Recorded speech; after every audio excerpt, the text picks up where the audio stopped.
Hello and welcome back to another episode.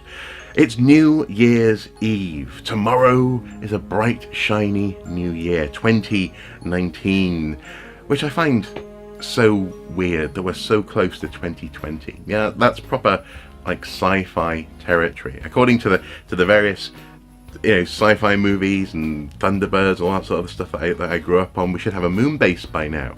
We should have been contacted by various alien species and be living with routine technology like hover cars and jetpacks and yeah, so that's tomorrow though. Today, this very day, I wanted to share with you, I figured I would share with you some of the lovely things that I got this year for Christmas. Because this year I didn't really have a Christmas list. I didn't really want anything per se, nothing specific. I simply wanted to have a nice relaxing time. And so all the stuff that I'm about to show you is stuff that people simply figured I would like. I think that's kind of cool actually, that this is what people seem to think of me, and basically they're correct. So first of all, a Blu-ray DVD combination from Studio Ghibli Presents. This isn't necessarily a Studio Ghibli movie, called The Red Turtle. This is by a Dutch artist who speaks French on the Blu-ray extras and who did all the animation work from his studio based in London. So a real sort of international web of connections going on. And it's a fascinating movie. We all watched it together, me, the in-laws, my lovely wife, and my brother-in-law. And it's both a departure for Studio Ghibli in terms of what they're publishing, but also it's a very welcome sort of sidestep as well. The animation is fascinating. It's got a texture that's very almost stippled in its style. The story is mysterious. There's not a line of dialogue in the whole thing. It's all about body language and reactions to events occurring. And there's a supernatural element, but also as well in terms of art style, there's an element which is very reminiscent of, for example, artists such as Hergé or Moebius, this kind of thing.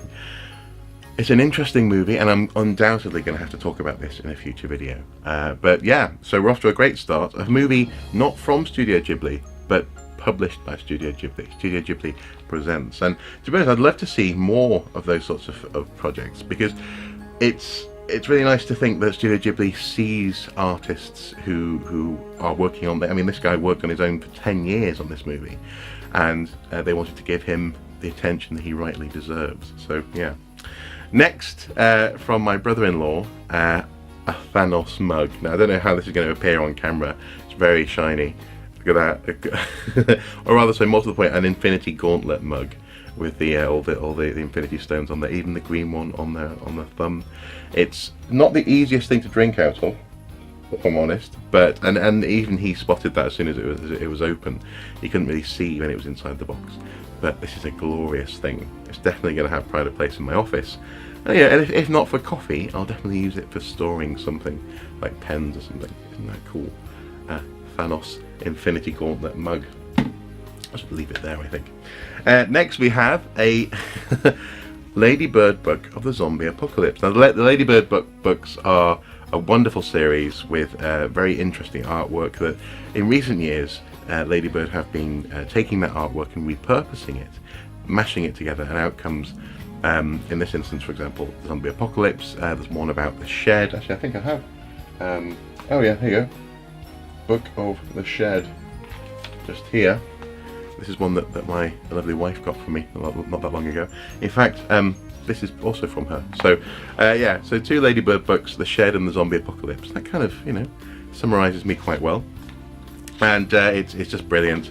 And you sort of, so for example, let's see, there's a wonderful one here where some kids and their dad are riding in a helicopter. You can sort of see the image just there. Okay, I think, yeah.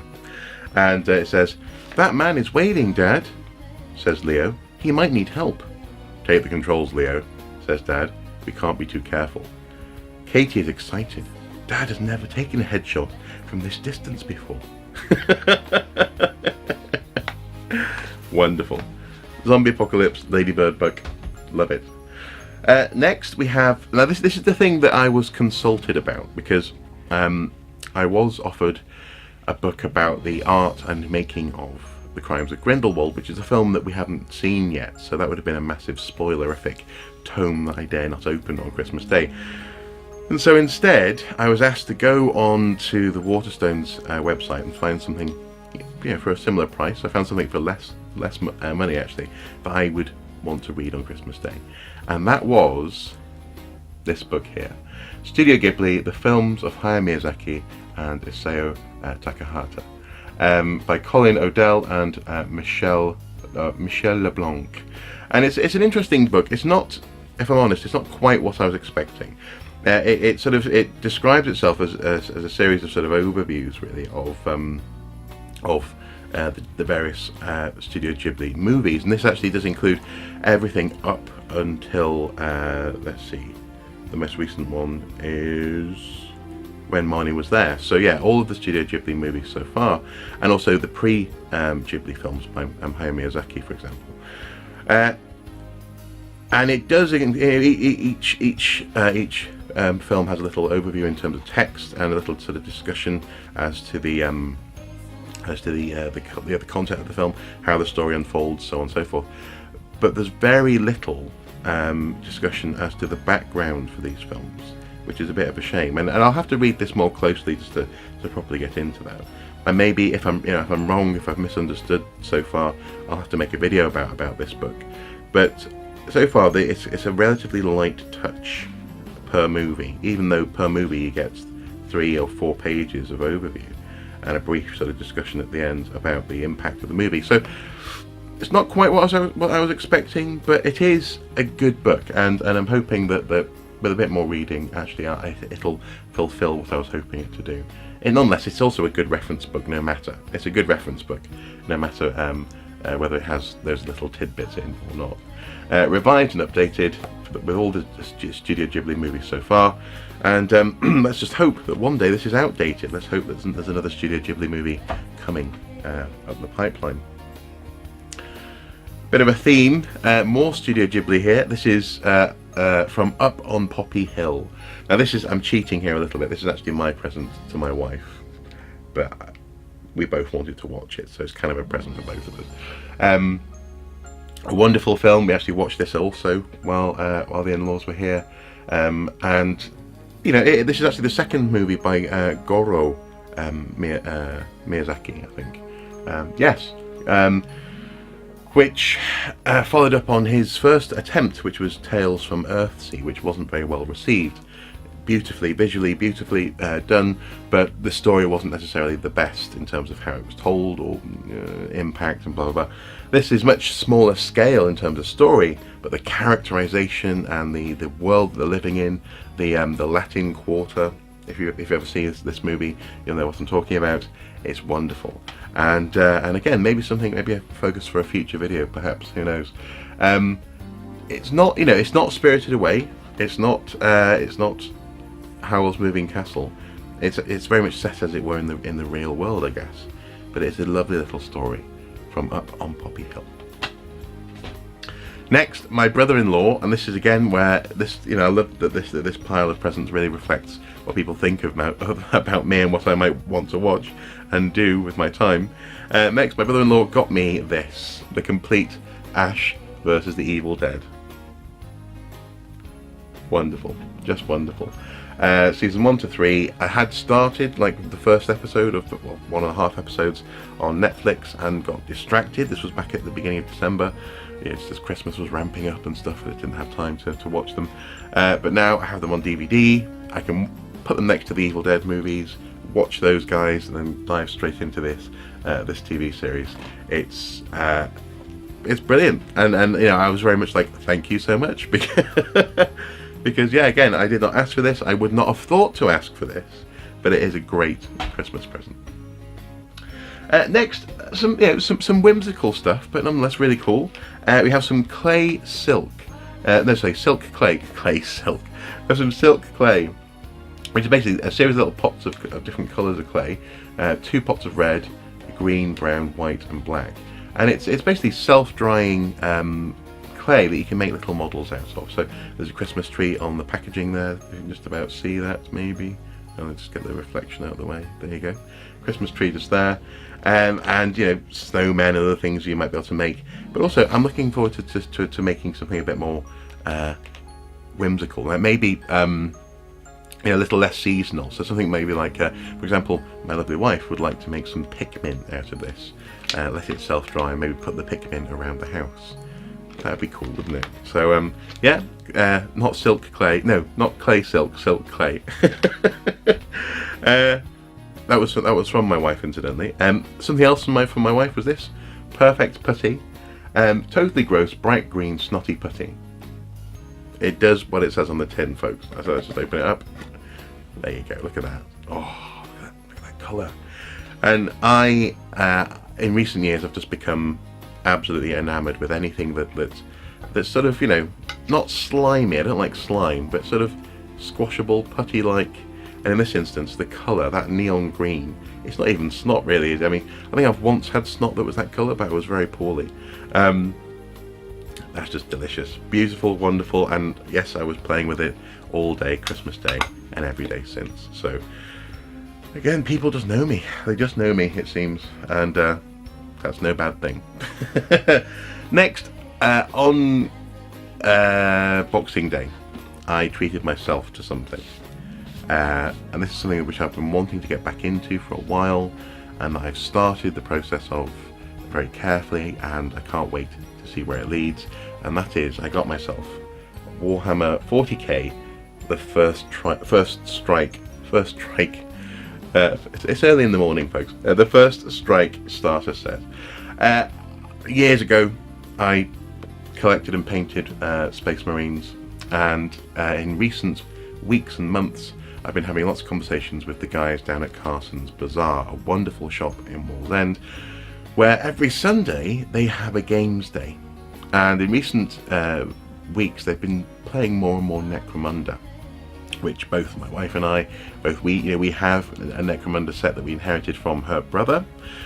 She bought a metal gang, the Escher gang. I bought a metal gang as well before the Games Workshop people stopped making metal figures, and we want to paint those and learn to play Necromunda this year, hopefully, fingers crossed. But a first step towards that, I thought for myself at least, was to get this, a little starter kit. It comes with easy put together figures, so you just snap them together and then you can paint them.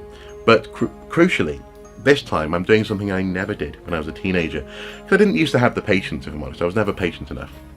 But this time I'm really being meticulous. So I started out by hanging these guys up in the garden and giving them an undercoat spray of Corax white, and we're going to go from there and just paint these things to within an inch of their life.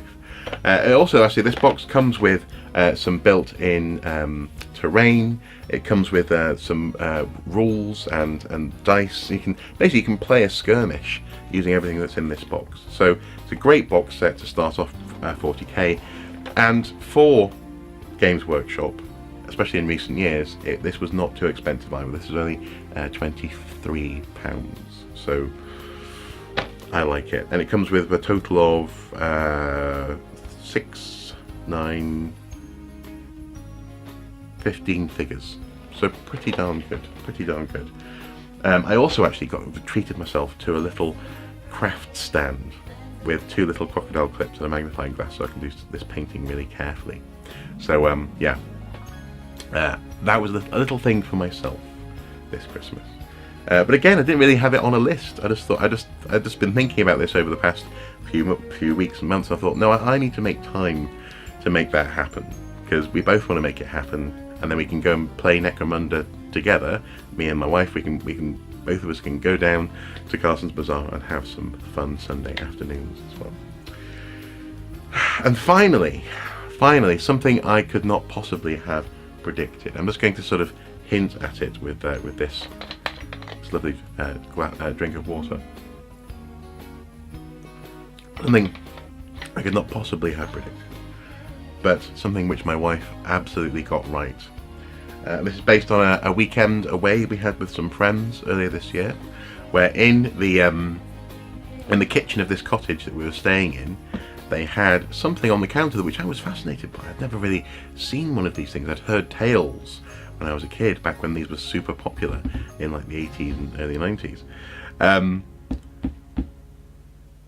But I was playing with it, I was enjoying it, and I was having all sorts of sort of very practical fun. Going, yes, I fancy some of that. I shall make some.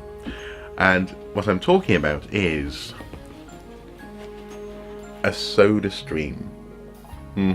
Yeah, Soda Stream. It maybe seem a little bit naff to some people to be so excited about getting a Soda Stream, but the novelty for me, and it's a little bit like having a those kids things where you can make chocolate coins, or you can the Easy Bake Oven, this kind of thing. It feels like that to me. And I understand that for some people this may be a bit like, what, really? But I love this. I love that I can just take some water and I can embubble it. I can put some carbon dioxide bubbles into anything and turn it into fizziness. Apparently you can also get flavours to go into these things, so you can make like a lovely glass of bubbly water and then maybe turn it into like strawberry flavour or whatever. We haven't got any syrups yet to go into it, and but so far I'm just loving embubbling things. It's great. It's great. Soda Stream, and I would not in a million years have thought to put this on a Christmas list. It's just that my wife saw how excited I was with the Soda Stream. I wasn't like dancing around the place, but I was clearly fascinated by it. I couldn't stop, playing with it, as it were. That sounds naughty.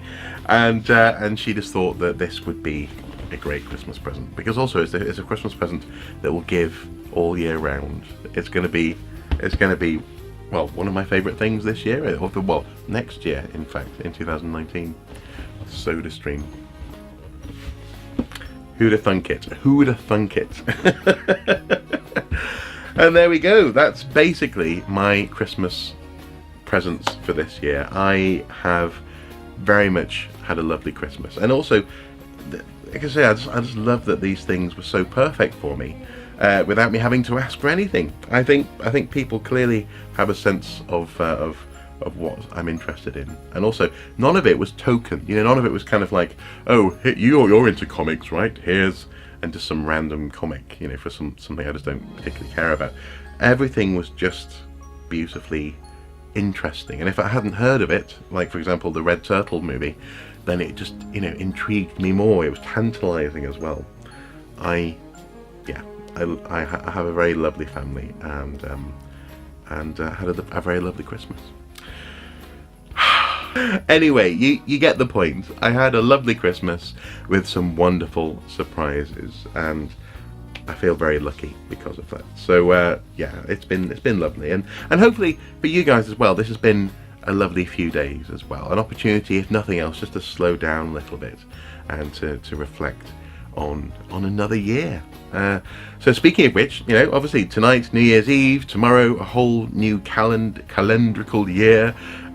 Hopefully we can all enter this new year safely, with an upturned face, with our chin up, and with some optimism, I think.